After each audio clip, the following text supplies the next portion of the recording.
Bienvenidos a En Consulta con el Dr. Elmer Huerta, tu voz de la buena salud y tu fuente de información médica confiable.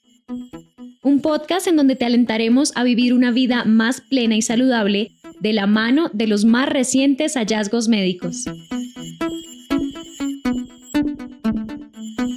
Hola, bienvenidos a este nuevo episodio de En Consulta, tu podcast favorito de salud por CNN en español. Te saluda el Dr. Elmer Huerta y espero que estés bien. Estoy seguro de que en las últimas semanas has escuchado sobre ciertos medicamentos que al parecer son tan efectivos en hacer que la gente baje de peso que su alta demanda para este fin ha hecho que pacientes con diabetes que usan las mismas medicinas desde hace tiempo se están quedando sin sus tan necesarias dosis diarias. Hoy vamos a ver cuáles son estas medicinas, cómo se han desarrollado, qué ventajas y desventajas tienen y qué se espera de su uso en el futuro. En primer lugar, tenemos que decir que la humanidad no tendría estos importantes medicamentos si no fuera por los monstruos de Gila, los únicos lagartos venenosos que viven en Estados Unidos, habiendo otras especies en México, y que tienen ese peculiar nombre por su aspecto y por ser muy abundantes en las márgenes del río Gila en el suroeste de Estados Unidos. Resulta que el veneno de esos lagartos, que felizmente no es fatal para los seres humanos, contiene múltiples sustancias químicas, entre ellas la hexendina 4, un péptido activo descubierto en 1992 por el investigador John Eng, y que es el compuesto del cual han derivado todos los modernos medicamentos que se usan para la diabetes y que ahora se ha demostrado que son muy eficaces para bajar de peso. Y siendo este un podcast de ciencia, quiero contarte la historia de cómo fue que el Dr. Eng descubrió las propiedades medicinales del veneno del monstruo de Gila. Una historia que ilustra cómo la ciencia avanza paso a paso y cómo depende muy frecuentemente de situaciones totalmente imprevistas. Al inicio de su carrera como médico e investigador, el Dr. Eng trabajó en el Hospital de Veteranos del Bronx en Nueva York como pupilo de la doctora Rosalind Yalow, ganadora del Premio Nobel de Fisiología y Medicina de 1977 por haber desarrollado la medición de hormonas con la técnica del radioinmunoensayo. Recordemos que una hormona es una sustancia que, elaborada por un órgano llamado glándula, viaja por la sangre y sirve como un mensajero para ejecutar una cierta función muy específica en los tejidos. Por ejemplo, sirve para controlar el nivel de azúcar de la sangre en el caso de la insulina o para iniciar y mantener las características sexuales de una persona en el caso de la testosterona o los estrógenos. Dado el enorme interés que tenía la doctora Yalow en la detección y medición de hormonas, ella le encargó a su pupilo, el Dr. Eng, que investigara la presencia de hormonas en diversos animales, entre ellos cobayos, chinchillas y reptiles. Durante esas investigaciones, el Dr. Eng recordó estudios hechos en los Institutos Nacionales de la Salud de Estados Unidos en los que se describía que personas mordidas por serpientes o lagartos presentaban severas inflamaciones del páncreas, glándula que produce hormonas como insulina y glucagón que controlan el nivel de azúcar de la sangre. Eso lo llevó a analizar la saliva del monstruo de Gila, en donde descubrió una sustancia nunca antes descrita a la cual llamó hexendina 4, y cuyo análisis demostró que era muy parecida en estructura y función a una hormona humana intestinal del grupo incretinas llamada GLP-1, la cual, entre otras funciones, ayuda a disminuir el azúcar de la sangre, estimulando la producción de insulina por el páncreas después de las comidas. Investigaciones posteriores con la hexendina 4 llevaron al desarrollo de la hexenatida, un medicamento para el tratamiento de la diabetes que fue aprobado por la Administración de Alimentos y Medicamentos, la FDA, en abril del 2005. El medicamento, comercializado como Byetta, fue el primero de varios otros de una nueva clase de medicinas para el tratamiento de la diabetes llamados agonistas o imitadores de la GLP-1. En la actualidad, entre varios otros, los medicamentos de este tipo más usados para el tratamiento de la diabetes son la semaglutida, cuya forma inyectable con el nombre Ozempic fue aprobada por la FDA en diciembre del 2017 y cuya forma en pastillas por vía oral con el nombre Rybelsus fue aprobada en el 2019. Y la tirzepatida, cuya forma inyectable llamada Mounjaro fue aprobada en mayo del 2022. Y es con el uso de este nuevo tipo de medicamentos para el tratamiento de la diabetes que empieza la historia de cómo estas medicinas están siendo usadas para bajar de peso.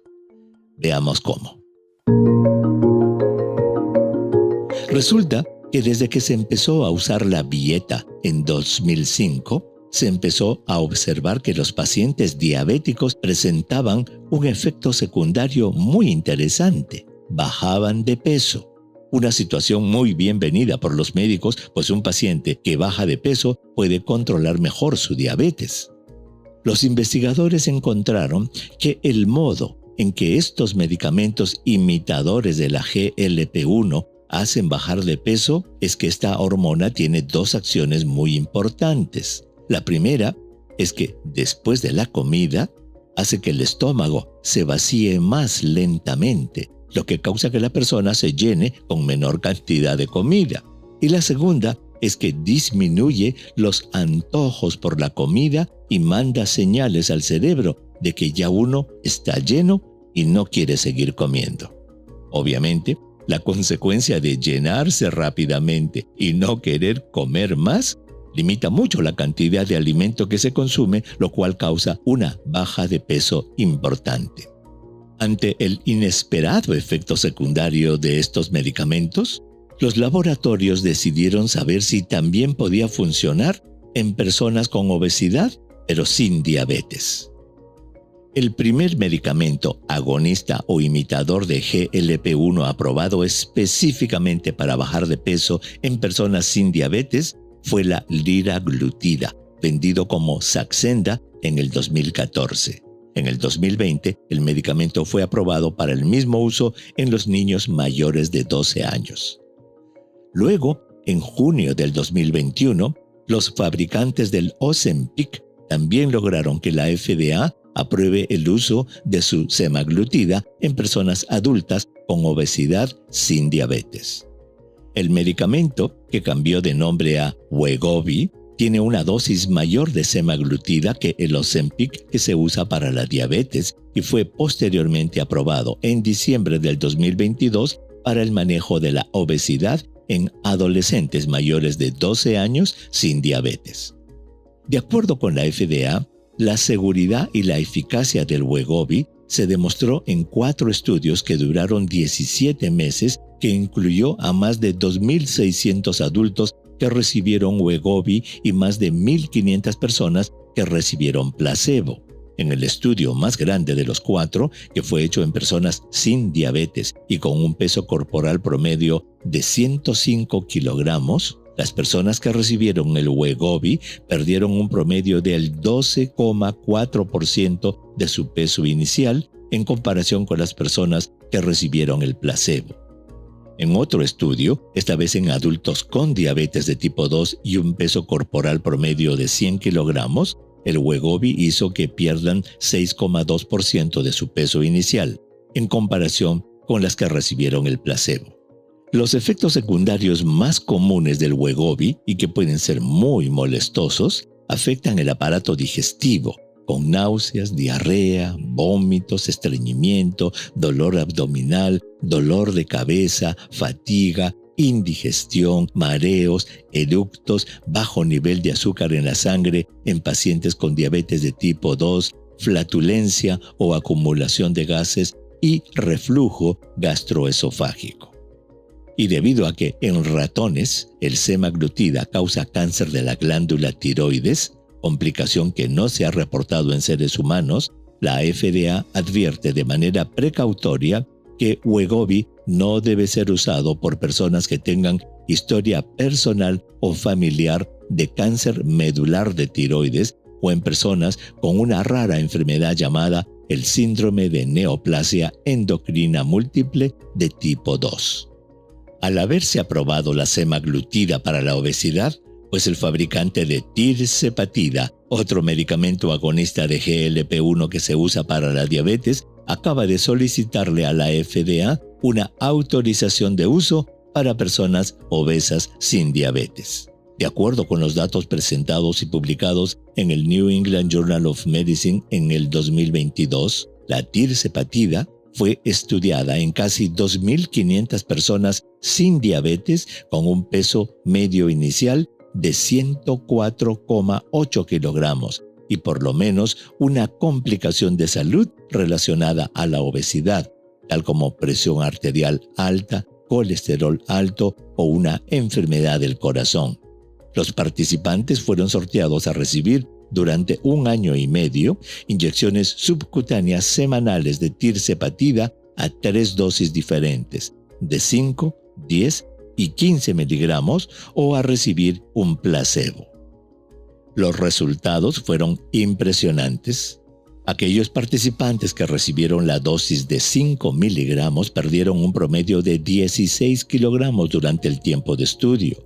Los que recibieron la dosis de 10 miligramos perdieron un promedio de 22 kilogramos y los que recibieron la dosis de 15 miligramos perdieron un promedio de 23,6 kilogramos. El doctor Robert Gabay, director médico de la Asociación Estadounidense de Diabetes, le dijo a CNN que la pérdida de peso que se obtuvo en el estudio fue mayor de la que se había visto en estudios previos hechos en personas con diabetes y que la magnitud del peso perdido es comparable a la que se obtiene con la cirugía bariátrica. De ser aprobada, la tirzepatida se convertirá en el tercer medicamento aprobado para la obesidad sin diabetes, un problema que afecta al 42% de habitantes de Estados Unidos y se calcula que afectará a más de la mitad de la población mundial en el año 2035. Sin embargo, sabiendo que este es un medicamento relativamente nuevo, hay algunos puntos muy importantes que deben considerarse en el futuro. En primer lugar, se ignora los efectos secundarios que se puedan presentar por el uso a largo plazo de los medicamentos, situación que se aclarará con la monitorización de los usuarios y la vigilancia de los efectos secundarios.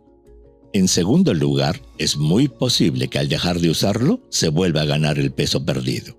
En ese sentido, un estudio publicado en abril del 2022 y financiado por Novo Nordisk, la empresa que fabrica Ozempic y Wegovy, reportó que las personas que habían usado semaglutida una vez por semana durante 68 semanas y luego dejaron de usarla, recuperaron 1 año después 2/3 del peso que habían perdido. Eso hace pensar que estos medicamentos deban usarse de manera continua, como sucede con los medicamentos que se usan para el tratamiento de la diabetes, la presión arterial y otras enfermedades crónicas. En tercer lugar, a un precio de $1,400 al mes en Estados Unidos, si no se cuenta con un seguro médico, el costo del medicamento es también un factor importante que debe tomarse en cuenta para su uso masivo. En resumen, creo que debemos darle gracias al monstruo de Gila, cuyo veneno contiene la sustancia de la cual se han derivado las modernas medicinas que prometen revolucionar el control del peso en millones de personas. Es también importante reflexionar cómo, al igual que sucedió con el sildenafilo o Viagra, que al estar siendo estudiada como un medicamento para bajar la presión arterial, fue el efecto secundario de corregir la disfunción eréctil el que llevó al beneficio de incontables personas. Es muy probable que el efecto secundario de estos medicamentos agonistas de GLP-1 le brinde también beneficio a muchas personas.